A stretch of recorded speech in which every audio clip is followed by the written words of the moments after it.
हम non metals की chemical properties discuss करते हैं। नॉन मेटल्स के बारे में हम अगर देखें तो जिस तरह मेटल्स के बारे में हमने कहा था कि उनके अंदर ये प्रॉपर्टी होती है कि वो एक इलेक्ट्रॉन लूज करके पॉजिटिव आयन बनाते हैं, इस तरह नॉन मेटल्स में यूजुअली ये प्रॉपर्टी होती है कि अगर हम किसी नॉन मेटल को एक्स से हम रिप्रेजेंट कर लें, ठीक है, ये हमारे पास एक नॉन मेटल है, ठीक है, और लेट्स सपोज कि ये एक नॉन मेटल है और इस ये क्या करते हैं, ये इलेक्ट्रॉन गेन करते हैं, ये एक्चुअली इलेक्ट्रॉन गेन करते हैं और ये नेगेटिवली चार्ज जो है वो आयन बनाते हैं। तो ये क्या किया इन्होंने, इलेक्ट्रॉन को गेन कर लिया, ये इलेक्ट्रॉन गेन किया इसने और इसने नेगेटिव चार्ज बनाया, नेगेटिव चार्ज आयन बनाया। और नेगेटिव चार्ज आयंस को हम क्या कहते हैं, हम कहते हैं एनाइंस, एनाइंस, ठीक है। तो ये होती है नॉन मेटल्स की प्रॉपर्टी कि वो क्या करते हैं कि इलेक्ट्रॉन गेन करते हैं और ये बना लेते हैं नेगेटिवली चार्ज आयंस और यानी कि एनाइंस। फिर हम इसके अगर एक एग्जांपल देख ले, हम क्लोरीन की बात कर लेते हैं, ठीक है। क्लोरीन को अगर हम देखें, क्लोरीन में हमें पता है कि क्या होता है, 17 इलेक्ट्रॉन्स होते हैं। क्लोरीन के आउटर मोस्ट शेल में हो गए 7 इलेक्ट्रॉन्स, 2 इलेक्ट्रॉन्स हो गए इसके इनर मोस्ट में, उसके नेक्स्ट शेल में हुए 8 इलेक्ट्रॉन्स और फाइनल शेल में या आउटर मोस्ट या वैलेंस शेल में हमारे पास आ गए 7 इलेक्ट्रॉन्स। तो ये जो 7 इलेक्ट्रॉन्स हैं इसके पास, ठीक है, अब क्या करेगा, इसको अपना ऑक्टेट जो है वो कंप्लीट करना है, क्लोरीन को अपना ऑक्टेट कंप्लीट करना है, यानी कि आउटर मोस्ट शेल में कितने इलेक्ट्रॉन्स होने चाहिए, 8 इलेक्ट्रॉन्स होने चाहिए, 8 इलेक्ट्रॉन्स होने चाहिए। तो हम ये देखते हैं कि आउटर मोस्ट शेल में 8 इलेक्ट्रॉन्स करने के लिए क्या करेगा क्लोरीन, क्लोरीन जो है वो एक इलेक्ट्रॉन इसको जस्ट गेन ही तो करना है, तो क्लोरीन क्या करेगा, ये इलेक्ट्रॉन गेन करेगा और इसका क्या कहलाएगा, ये इसका कहलाएगा, ये जो प्रॉपर्टी कहलाएगी उसे कहेंगे इलेक्ट्रोनेगेटिविटी। इस कैरेक्टर को, इस प्रॉपर्टी को कहेंगे इलेक्ट्रोनेगेटिविटी या इलेक्ट्रोनेगेटिव कैरेक्टर, ये कहलाएगा इलेक्ट्रोनेगेटिव कैरेक्टर। और ये हम क्या करेगा, इलेक्ट्रॉन एक या और इलेक्ट्रॉन इसने जो है हम यहाँ बना लेते हैं कि यहाँ पे इसने एक और इलेक्ट्रॉन इसने गेन कर लिया।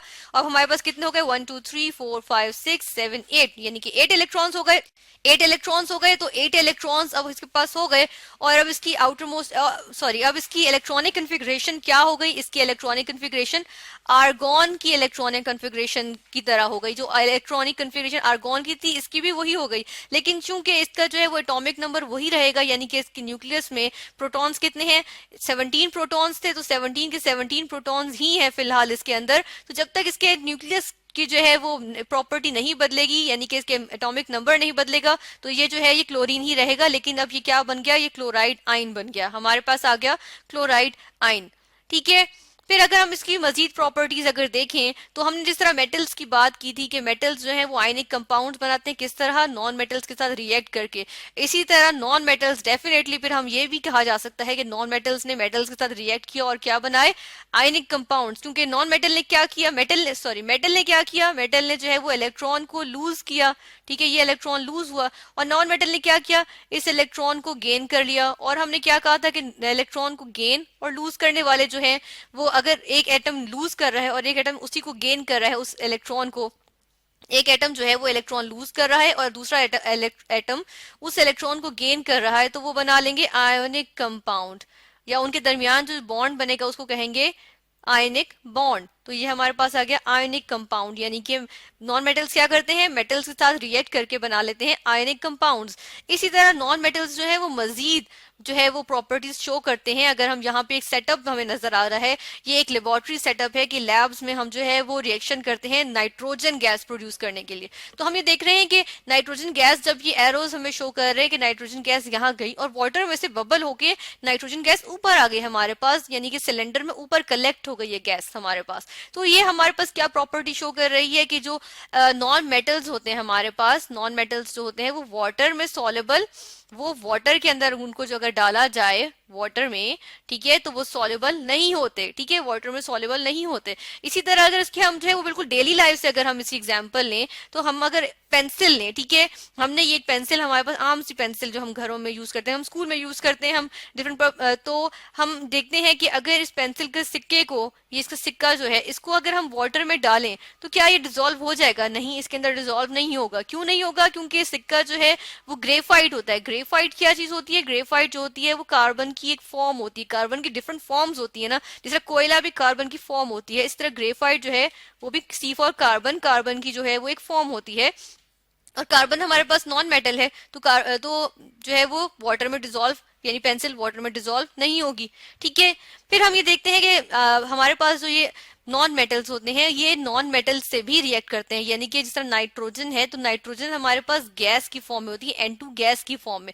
यानी कि क्या होते हैं, दो नाइट्रोजन जो है वो आपस में जो है वो कंबाइंड होते हैं, बॉन्ड बनाया हुआ होता है, और नाइट्रोजन, दो नाइट्रोजन के एटम्स के दरमियान तीन बॉन्ड्स बने हुए होते हैं, यानी कि ट्रिपली बॉन्डेड हमारे पास जो है वो एक हमारे पास एक मॉलिक्यूल बना होता है, N2 मॉलिक्यूल। ठीक है, तो हम ये देखते हैं कि हमारे पास इसी तरह आ जाता है CO2, NO2, ठीक है, कार्बन डाइऑक्साइड, नाइट्रोजन डाइऑक्साइड। तो अगर हम कार्बन की चले यहाँ पे मिसाल लेके अगर हम देखें कार्बन में क्या हो रहा है, कार्बन में जो है आउटर मोस्ट शेल में 4 इलेक्ट्रॉन्स हैं। ठीक है, हम इनको इस तरह से शो नहीं करते, हम इनको इस तरह शो कर लेते हैं। कार्बन के आउटर मोस्ट शेल में 4 इलेक्ट्रॉन्स होते हैं। ठीक है, और क्या होता है कि ऑक्सीजन से ये किस तरह से कंबाइन कर रहा है कि ऑक्सीजन के आउटर मोस्ट शेल में होते हैं 6 इलेक्ट्रॉन्स। ठीक है, ये आ गया ऑक्सीजन के आउटर मोस्ट शेल के इलेक्ट्रॉन्स, और एक और ऑक्सीजन हम बना लेते हैं यहाँ पे कि उसके आउटर मोस्ट शेल में भी हैं 6 इलेक्ट्रॉन्स। ठीक है, 1 2 3 4 और ये 5 एंड ये 6, 1 2 3 4 5 और ये 6। तो आउटर मोस्ट शेल में 6 इलेक्ट्रॉन्स आ गए, हर दोनों ऑक्सीजन के, और कार्बन के आउटर मोस्ट शेल में 4 इलेक्ट्रॉन्स आ गए। अब कार्बन को 4 इलेक्ट्रॉन्स मजीद चाहिए अपना ऑक्टेट कंप्लीट करने के लिए, जबकि ऑक्सीजन को जस्ट 2 इलेक्ट्रॉन्स चाहिए, each oxygen needs just 2 electrons कि वो अपना ऑक्टेट कंप्लीट कर ले। तो ये क्या करेंगे कि ये आपस में जो है वो शेयरिंग कर लेंगे। कार्बन जो है वो एक ऑक्सीजन के साथ 2 बॉन्ड्स बना लेगा। ठीक है, ये 2 बॉन्ड्स इसने बनाए, और क्या हुआ, ये एक बॉन्ड बन गया और ये एक बॉन्ड बन गया, 2 बॉन्ड बनाए, और दूसरे इसका ऑक्सीजन के भी ऑक्टेट कंप्लीट, और कार्बन को अभी भी मजीद 2 इलेक्ट्रॉन्स की जरूरत है, तो इसने दूसरा ऑक्सीजन एक और ऑक्सीजन के साथ भी इसने 2 बॉन्ड्स बना लिए। तो अब इस ऑक्सीजन की भी ऑक्टेट कंप्लीट और कार्बन का भी ऑक्सीजन का ऑक्टेट कंप्लीट। और ये शेयरिंग वाला जो हमारे पास आ गया, ये जो हमारे पास शेयरिंग करके जो एक बॉन्ड आ गया इनके दरमियान, एक केमिकल बॉन्ड आ गया, इसको हमने कह दिया कोवलेंट बॉन्ड। ये हमारे पास कहलाएगा कोवलेंट बॉन्ड, और इसमें कार्बन किस तरह से बॉन्डेड है, कार्बन बीच में कार्बन आ गया हमारे पास, एक तरफ ऑक्सीजन डबली बॉन्डेड कार्बन के साथ और दूसरी तरफ ऑक्सीजन डबली बॉन्डेड कार्बन के साथ। तो ये हमारे पास आ गया एक कोवलेंट कंपाउंड।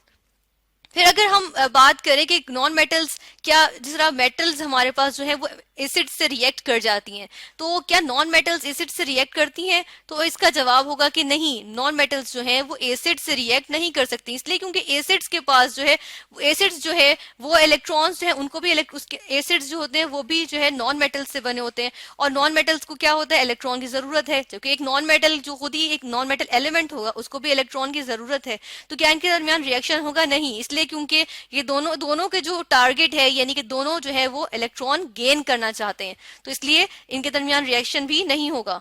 तो इलेक्ट्रोनेगेटिविटी की अगर हम बात करें कि हमने कहा था कि हमारे पास नॉन मेटल्स इलेक्ट्रोनेगेटिव होते हैं, तो सबसे ज्यादा जो इलेक्ट्रोनेगेटिव एटम्स होते हैं वो हमारे पास हेलोजेंस ही होते हैं। हेलोजेंस क्यों हमारे पास इलेक्ट्रोनेगेटिव होते हैं सबसे ज्यादा? इस वजह से क्योंकि इनके आउटर मोस्ट शेल में 7 इलेक्ट्रॉन्स होते हैं, जिस तरह हमने क्लोरीन की बात की थी। ठीक है, इसी तरह हमारे पास अगर हम देखें तो हमारे पास फ्लोरीन भी होता है, और फ्लोरीन सबसे ज्यादा इलेक्ट्रोनेगेटिव एटम है। किस वजह से? क्योंकि इसका बहुत छोटा इसका साइज होता है, और बहुत छोटे साइज की वजह से इसका न्यूक्लियस जो है वो मजीद इलेक्ट्रॉन्स को भी अपनी तरफ खींचने की ताकत रखता है, तो इसी वजह से सबसे ज्यादा इलेक्ट्रोनेगेटिव फ्लोरीन आता है।